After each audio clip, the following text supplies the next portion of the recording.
Bienvenue à tous dans cette nouvelle vidéo qui nous plongera au cœur d'une histoire à la fois passionnante et tragique. Un carré d'amour où 4 personnes se retrouvent impliquées dans une relation complexe. Ce récit est d'autant plus poignant car les protagonistes étaient autrefois des amis proches. Préparez-vous à être captivés par cette saga tumultueuse où les émotions brûlantes nous mènent à une conclusion à la fois inattendue et déchirante.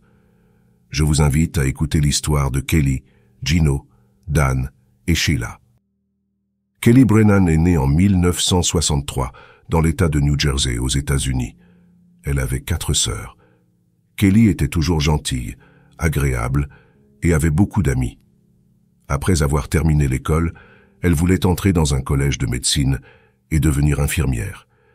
Elle a donc commencé à travailler comme serveuse dans un restaurant pour payer ses études et subvenir à ses besoins. Kelly a toujours été indépendante et travailleuse. Après avoir terminé ses études collégiales, elle a déménagé dans la petite ville d'Indialantic, en Floride.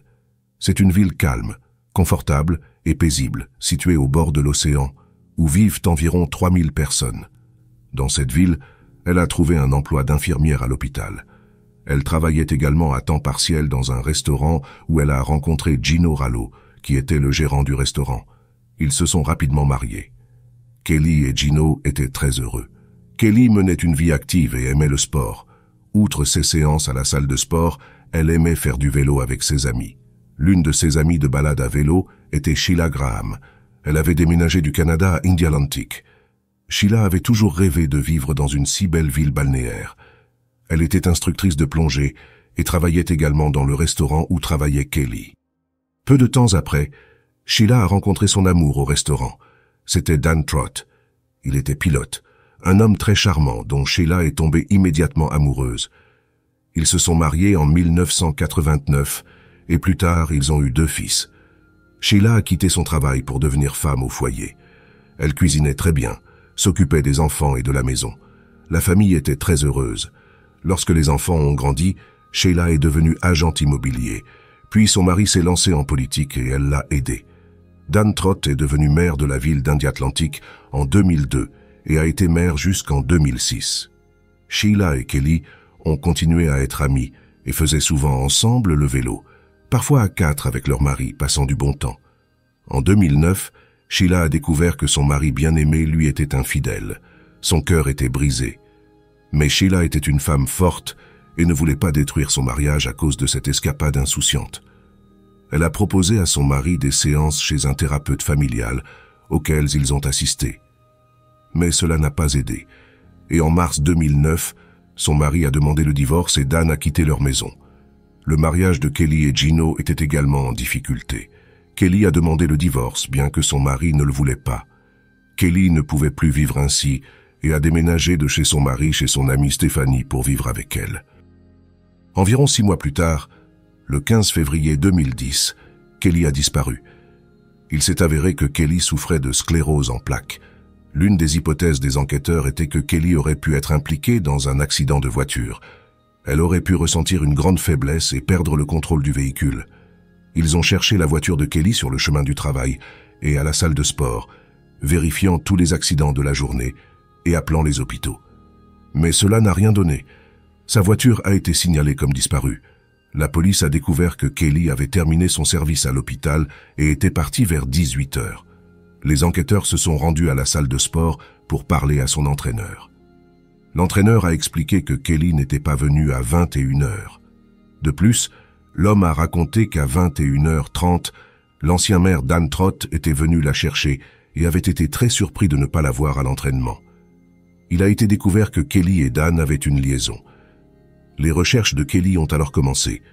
Le lendemain matin, la mère de Sheila a appelé la police et leur a demandé de venir car sa fille avait une crise de nerfs. Elle avait eu un mauvais rêve sur Kelly. C'était étrange car Sheila ne savait pas encore que Kelly avait disparu. La police est arrivée sur les lieux. Les fils de Sheila, qui vivaient avec elle, ont raconté qu'elle ne se sentait pas bien depuis hier. Les enfants de Sheila ont expliqué aux policiers que leur mère tremblait depuis hier. Ils l'ont même emmenée à l'hôpital où elle a été examinée, mais rien n'a été trouvé et elle a été renvoyée chez elle. Ils sont rentrés chez eux et ont fait dormir Sheila. Elle a fait un cauchemar et s'est mise à crier en dormant. Les enfants ont eu peur et ont appelé leur grand-mère. La mère de Sheila est venue les aider et est restée près de son lit toute la nuit. Sheila parlait tout le temps de Kelly, disant qu'elle avait fait un cauchemar effrayant sur elle. C'est pourquoi sa mère a appelé le 911. Les policiers sont entrés dans la chambre. Elle était au lit dans un état lamentable. Les agents de police lui ont demandé à propos de son rêve. Sheila a raconté qu'elle avait vu dans son rêve Kelly tuée et a ajouté « Je pense avoir fait du mal à quelqu'un. Je continue à voir le visage de Kelly, mais je ne peux rien dire de plus. » Elle était convaincue que Kelly était en danger et avait même vu l'endroit où elle se trouvait. Les policiers se sont rendus à cet endroit et ont commencé à fouiller. Ce n'était pas facile, car la végétation y était très dense et difficile d'accès. Un hélicoptère a été envoyé pour survoler la zone, et cela a aidé. Des pieds ont été repérés dans les buissons depuis les airs. Les policiers se sont frayés un chemin jusqu'à là et ont trouvé le corps d'une femme. La femme portait des vêtements de sport et ressemblait beaucoup à Kelly Brennan. Aucune trace de sang ni de lutte n'a été trouvée. Cela signifiait que le meurtre a été commis ailleurs. Le meurtre était très brutal. Les policiers ne comprenaient pas comment Sheila aurait pu le savoir. Peut-être avait-elle des capacités surnaturelles, mais personne n'y croyait. Les enquêteurs ont supposé qu'elle était soit là-bas, soit qu'elle savait quelque chose à ce sujet. Les policiers sont retournés chez Sheila pour lui parler et ont rencontré là-bas son mari, Dan Trott, avec qui elle était en processus de divorce. Dan a avoué qu'il avait une liaison avec Kelly. Ils devaient se rencontrer ce soir-là, mais elle n'est pas venue au club de fitness et il s'inquiétait. Dan a raconté que Sheila avait découvert leur liaison et était en colère contre lui et Kelly. De plus, selon lui, l'ex-mari de Kelly, Gino, était également au courant de leur liaison. Gino avait fait irruption dans la nouvelle maison de Kelly, où elle était avec Dan, et a commencé à frapper Dan. Kelly l'a supplié d'arrêter et de partir, ce qu'il a fait. Kelly s'est mise en colère et est venue parler à Gino. Ils étaient encore en plein processus de divorce à ce moment-là. Kelly lui a crié dessus, disant qu'elle était une femme libre et pouvait faire ce qu'elle voulait, et que ce n'était plus son affaire. Ils ont commencé à se disputer, et Gino a frappé sa femme. Kelly a appelé le 911. Lorsque la police est arrivée, Kelly n'a pas porté plainte contre lui et est simplement parti. Après cela, Gino a menacé Dan. Donc Dan était convaincu que l'ex-mari de Kelly l'avait tué par jalousie. Les policiers ont alors réalisé que le meurtrier devait être quelqu'un de ce carré amoureux. Ils ont décidé qu'ils devaient les interroger. Ils ont commencé par Dan. Dan avait un alibi. Il était au travail toute la journée et après le travail, il est immédiatement allé à la salle de sport. Dan n'aurait pas pu arriver à l'endroit où le corps a été trouvé. C'était assez loin de la ville, à environ 1 heure de route. Le principal suspect était l'ex-mari jaloux de Kelly, qui l'avait déjà attaqué, et aurait pu le refaire pour se venger de la trahison de son ex-femme qui sortait avec Dan, qui était auparavant son ami. À ce moment-là, les résultats de l'autopsie étaient prêts.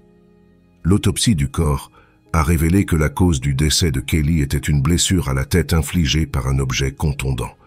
Son crâne était littéralement fracturé. Aucune particule de peau du criminel n'a été trouvée sous les ongles de la victime. Cela signifie que Kelly ne s'est pas débattue. Elle a probablement reçu un violent coup à l'arrière de la tête, est tombée inconsciente, et le criminel a continué à la frapper à la tête jusqu'à ce qu'elle cesse de montrer des signes de vie. L'arme du meurtre était probablement un marteau. Les policiers se sont dirigés vers le principal suspect, Gino, l'ex-mari de Kelly. Il a déclaré qu'il avait appris l'infidélité de sa femme par Sheila. Elle lui envoyait de nombreux messages à ces sujets, mais il ne la croyait pas jusqu'à ce qu'en décembre 2009, il les a surpris ensemble en train de faire l'amour. Gino n'a pas nié qu'il avait attaqué Dan et qu'il avait déjà attaqué sa femme. Mais il ne l'aurait jamais tué. Gino niait sa participation à ce crime.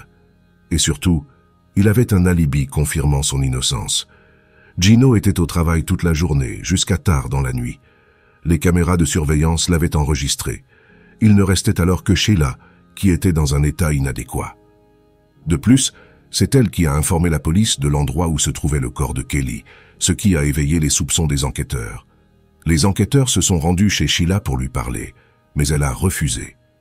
Alors les policiers ont décidé de retourner à la maison où Kelly vivait avec son amie Stephanie et ont examiné attentivement tout. Ils ont trouvé devant la maison un endroit parfait pour le crime. L'herbe était piétinée, des traces de lutte étaient visibles et des traces de coups de marteau. Les enquêteurs ont parcouru tout le quartier à la recherche de témoins et ont accidentellement découvert la voiture de Kelly, garée non loin de la maison. De plus, des voisins témoins avaient vu une femme suspecte aux cheveux clairs devant la maison de Kelly le soir. Elle est arrivée dans une voiture blanche. Les policiers ont supposé que Kelly était rentrée chez elle après le travail pour se changer. Cette femme l'attendait là et l'a attaquée par derrière, la tuant. Les officiers de police ont obtenu un mandat de perquisition de la maison de Sheila. Sheila avait justement une voiture blanche. À l'intérieur de la voiture, ils ont trouvé des gouttes de sang et l'ont envoyé en expertise. Le laboratoire a confirmé que c'était bien le sang de Kelly dans la voiture de Sheila. Le 17 février 2010, Sheila a été arrêtée. Elle comprenait tout, mais restait silencieuse. Sheila a refusé de témoigner. Elle a été inculpée de meurtre au premier degré. Les policiers ont rassemblé des preuves contre elle. 4 ans plus tard, avant l'audience prévue, les fils de Sheila sont venus voir la police. Ils ont raconté que dès que leur mère a appris la liaison de son mari avec Kelly, elle a complètement changé. Elle est devenue méchante, méconnaissable. Sheila aimait follement son mari et ne voulait pas le laisser à une autre femme. Elle en voulait à Kelly et la détestait. Les fils de Sheila ont raconté que le 15 février 2010, leur mère passait la journée à peindre les murs de la maison. Et vers le soir, elle est allée à Walmart et est revenue vers 23 heures. Et c'est là que ses crises ont commencé. De plus, elle est revenue du magasin sans achat, mais avec des vêtements différents. C'était étrange. Sheila disait qu'elle avait tué Kelly, mais ses fils ne l'ont pas cru. Ils lui ont seulement demandé où était son corps, et la femme a dit qu'elle pouvait le montrer. Ils sont tous montés dans la voiture cette nuit-là, et sont allés à l'endroit où le corps a été découvert. Là, les adolescents ont vu des jambes d'une femme morte. Ils ont été très effrayés et ont fui. Ils n'ont même pas vraiment compris ce qu'ils avaient vu là-bas. Les fils ne savaient pas quoi faire, alors ils ont appelé leur grand-mère à l'aide. Et elle a appelé la police le matin. Et les policiers ont ensuite trouvé le corps grâce aux indications de Sheila. En septembre 2014, Sheila s'est vue offrir un accord de plaidoyer pour atténuer sa peine, sinon ses fils témoigneraient contre elle au tribunal. Elle ne voulait pas impliquer ses fils et a accepté. Mais peu de temps après, Sheila a écrit une lettre à son amie depuis la prison avec une confession inattendue.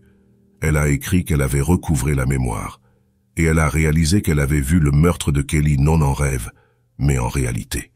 Elle prétendait avoir vu quelqu'un l'attaquer et la tuer. Selon ses dires, ce soir-là, Sheila était venue parler à Kelly. Elle avait garé sa voiture au coin de la rue et l'attendait là, quand soudain elle a vu que Kelly était arrivé et qu'un homme inconnu l'a attaqué. Dans l'obscurité, Sheila n'avait pas pu distinguer son visage. Ensuite, l'homme inconnu a chargé le corps de Kelly dans sa voiture et l'a emmené à l'endroit où elle a été retrouvée. Et Sheila aurait prétendument suivi cet homme, mais personne n'a cru son histoire. Il était incompréhensible pourquoi Sheila n'avait pas immédiatement appelé la police, vu qu'elle avait été témoin du meurtre, mais avait décidé de suivre elle-même le criminel, ce qui était très dangereux. Comment le criminel aurait-il pu ne pas remarquer Sheila? Au tribunal, les fils de Sheila ont finalement dû témoigner contre leur mère. L'ex-mari de Kelly, Gino, a avoué qu'il aimait toujours Kelly. Sheila affirmait qu'elle aimait aussi Kelly et ne lui aurait jamais fait de mal. Elle a même déclaré qu'elle était contente pour son amie quand elle s'était séparée de son mari. Mais personne n'y a cru. L'accusée n'a pas pu expliquer ce qu'elle faisait le soir du meurtre. Selon ses fils, Sheila était sortie de chez eux vers 18 heures et s'était dirigée vers Walmart. La femme avait effectivement été capturée par les caméras de surveillance du magasin et elle n'était revenue qu'à 23 heures. Sheila n'a pu dire où elle était tout ce temps. Mais plus tard, elle a de nouveau raconté l'histoire selon laquelle elle était allée chez Kelly pour lui parler et avait vu qu'elle était tuée, puis elle avait suivi le criminel. C'est ainsi qu'elle a expliqué ce qu'elle faisait le soir du 15 février 2010. Sheila a été reconnue coupable de meurtre intentionnel et condamnée à la réclusion à perpétuité sans possibilité de libération conditionnelle. Les proches de Sheila ne croient toujours pas en sa culpabilité. Ok, chers abonnés, c'est la fin de cette histoire. Si vous avez aimé, donnez-moi vos avis dans les commentaires. Au revoir.